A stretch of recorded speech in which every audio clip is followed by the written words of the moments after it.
let us go to the next example. How do we connect to CSV file? Okay, let me just close this. Okay, let me just quickly connect to CSV file. So again, the same option, get data, CSV, and let me go back to the CSV file. I placed it on my desktop.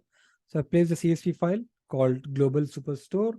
Let me select the Superstore, click on open. And the pop-up that you see is little bit different than what we have for Excel, because the data set itself is different, right? So what is a CSV file? It's a comma separated values file, right? Comma separated values file.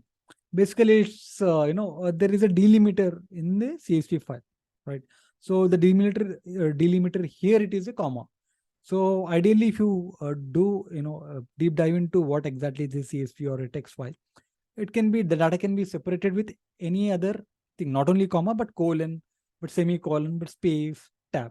So sometimes you might get a data which is separated using semicolon instead of commas, right? Sometimes you might get a data which is separated with spaces.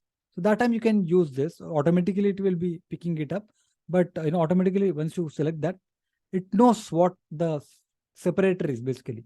So here this is a CSV file, automatically it is taken care. So you need not worry about anything. I'm just giving you additional information. So automatically it will show you this preview. And if you are good to go, you can always click on again load or transform data, just like we discussed. So I'm going to click on load or transform data. Anything is fine. So we wanted to go and understand more about the data, click on transform data like I did just now. So this is how we load the data from CSV file.